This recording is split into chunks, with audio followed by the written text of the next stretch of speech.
gentlemen, good evening, and welcome back to another episode of Journeys Through Mythgard with Ghostly Beast. I am joined this evening by our wonderful Calista.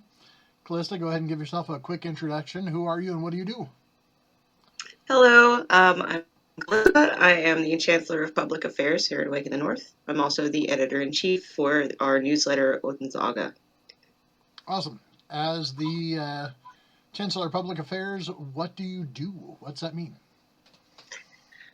I essentially manage the PR for the organization. I make sure that our public image is where it needs to be. I also make sure that our members are made aware of various changes and updates and announcements within the organization. I run the social media team, which helps me do that.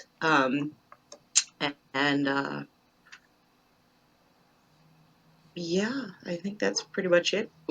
Where the COPA is concerned. So. Well, you do a lot of behind the scenes stuff to keep us running and keep us safe, and that's an amazing thing. We appreciate that a lot. So let's get started with some fun stuff. If you could be any animal in the world, whether it be real or imaginary, what animal would you be? Today, I'm going to say a narwhal. A Norwal. Okay. Yeah. Interesting. Yeah. And why a Norwal? Sometimes I forget that they actually exist. Like I put them in the same category as like unicorns and phoenixes, I guess.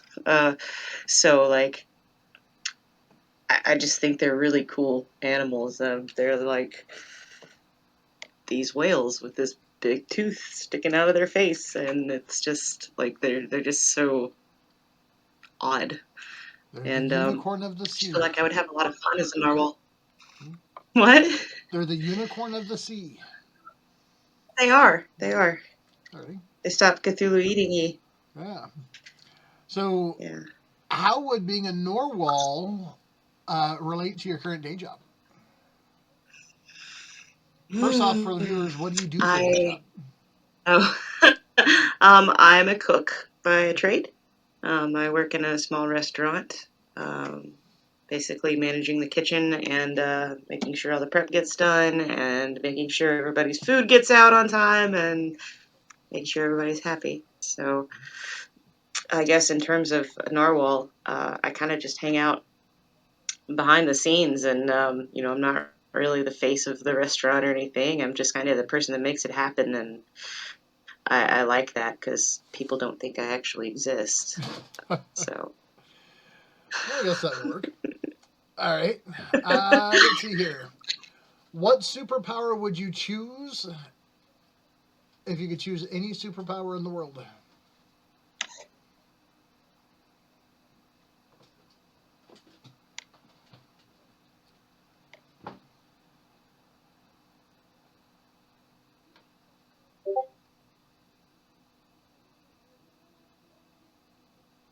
Such intense thought. Yeah, I'm thinking.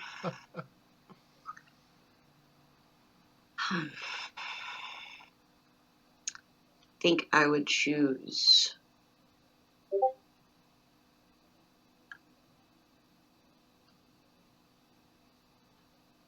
gosh, I don't know. It's gone.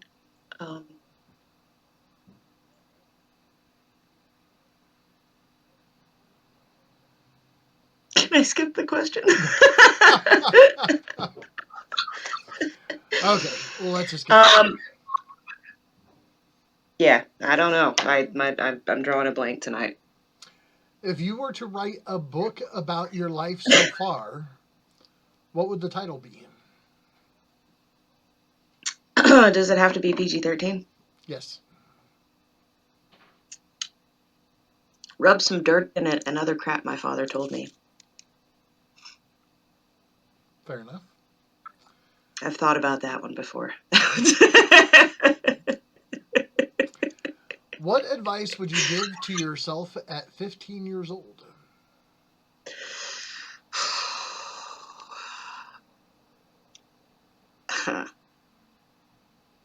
15. He is not worth it. Okay. Sounds like a whole bunch Yep. of stories there. Oh yeah. There's a whole can of worms there we don't need to get into in this interview. Alrighty. Is there a job you've always dreamed of doing? I'm pretty much doing it. I love serving people through food, and I you know I I'm kind of doing my dream job. Like, I get to play with food all day, and I get paid for it, and I make people happy. And like it's worth it when I hear about or see their reactions to the things that I've put out in front of them. Like, it's always just makes my heart happy. So Very cool. the job that I'm already doing. That is very cool. That is very good. All right. Now down to serious questions. What unanswered questions do you have about your faith? Oof.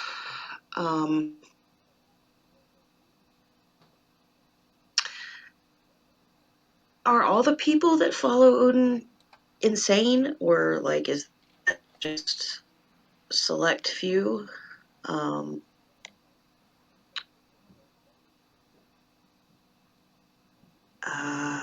and I don't mean that in a bad way. Like, I legitimately just feel so insane sometimes, and I wonder if I'm the only one.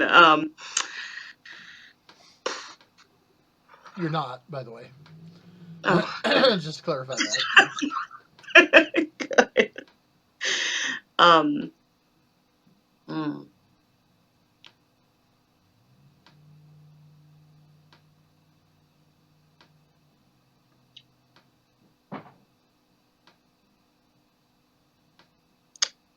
I really like that's a tough question to answer, because like the questions come and go,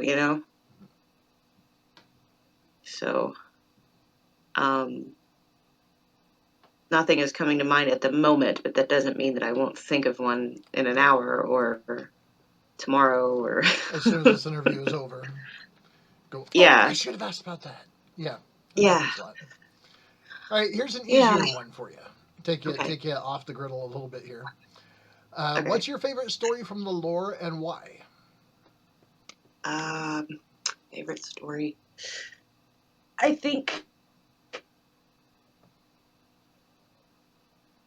my favorite story is probably the origin of poetry, or the meat of poetry. Um, I just love all the twists and turns it takes, from Kvasir being created to being murdered to these dwarves like making this mead out of him and just being like, "Hey, we've got this mead, you can't have it, haha!" And then like going off and doing some stupid stuff like murdering a couple of giants, and it goes all over the place, and then it seems to end so abruptly, like just. And that's how poetry was, brought to Midgard. Like, Fair enough. Fair enough. yeah. So tell us about your call to heathenry. What was your first introduction to heathenry? Uh, my very first introduction was when I was 4 years old. My parents took me to Disney World, and we went to Epcot. And at the Norway Pavilion in Epcot, there was a giant, to me as a 4-year-old, statue of Thor, and I was absolutely just um, transfixed by it. I didn't want to leave it, and my parents, like, they raised me in the church, so they were a little concerned that I was, like, just enamored with this heathen god, just like idol to them. And I sort of, after I was drug away, I kind of put that out of my mind, and I didn't really think about it for a long time. And then as I got older, I started realizing that I didn't really, like, my beliefs didn't really align with what the church was teaching me. Um, and so as soon as I, like, was old enough to start making my own decisions about, whether or not I was going to go to church, and really when I moved out, and so my parents couldn't be like, you better go to church, as soon as I moved out, I really started like exploring, and I remembered that pull that I'd always had to Norway specifically, but to like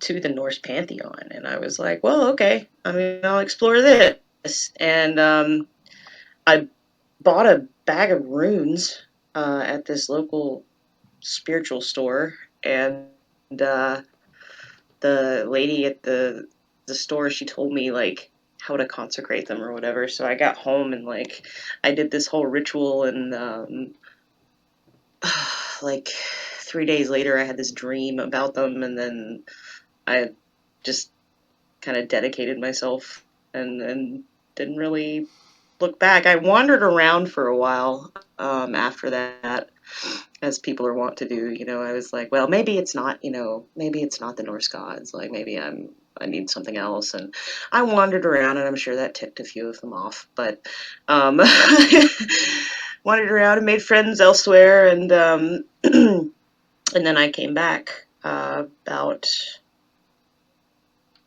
well, I guess a year and a half ago. I was reading through this. What was it? What was I reading through?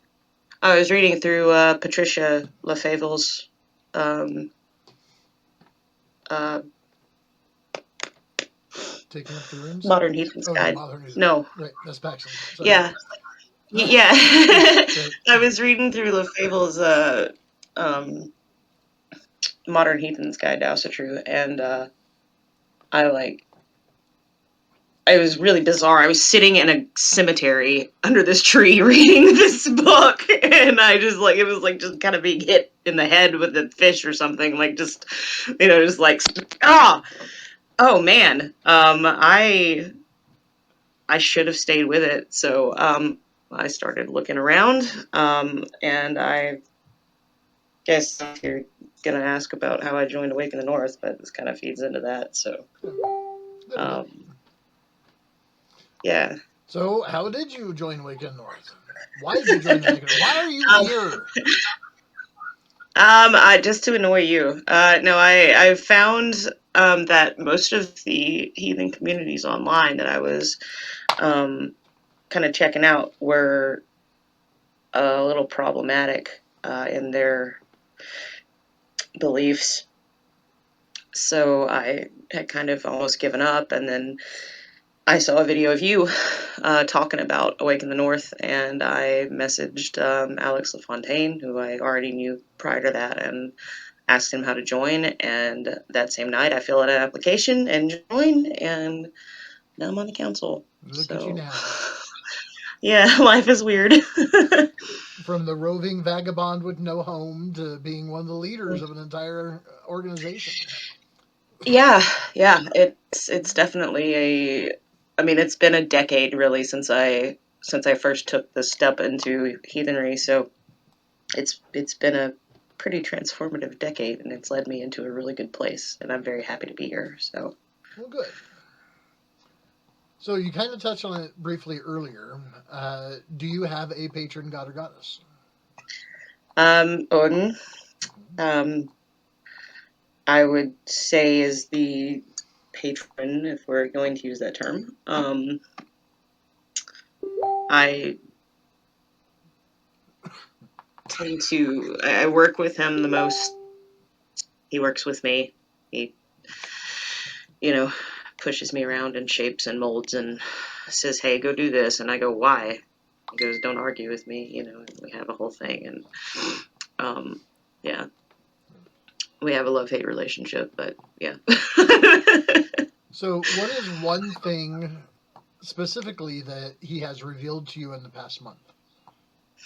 In the past month, the the sacrifices that we're called to make in life are not surface deep. That like they're not about the sacrifice. They're about the process of going through it. And I recently lost my mother, and had a lot of strong feelings, had a lot of strong words for Odin, and he made it clear to me that I was missing the point of why I was going through this. And so, yeah, that was I was oddly prepared for that question. So. There you go. Well, for the last one for the evening, what would be your main piece of advice for a baby heathen? Read everything you can. Absorb everything you can. Even things by authors that are problematic, because those give us different viewpoints, so we're not trapped in an echo chamber all the time. And you don't have to agree with them, but it's important to be exposed to other ideas, because that's how we grow. There's a lot of verses in the Havamal about that. About expanding the mind and expanding the sources of information and journeying, and the importance of moving outside of your comfort zone. So read everything you can get your hands on, or your eyes, or your ears. Just absorb it all. Good advice. All right. Well, once again, this is Calista. She is our Chancellor of Public Affairs. She does an amazing job, and I don't tell her nearly as much as I should. But we adore you and love you and are so very thankful that you're a part of the team. So if you want to know more about Calista, very happy to be there you go. If you'd like to learn more about Calista or get in touch with her directly, visit the website, awakennorth.org. You can go to the About Us section of the site and click on her information on the council listings, and you can read all about her, and it has information about how to contact her directly. So we're going to call this one done in the bucket. Hopefully It actually records the audio this time, so we're good. Until next time, folks, hail the gods, hail the ancestors, hail the Vader, and hail to awaken the North.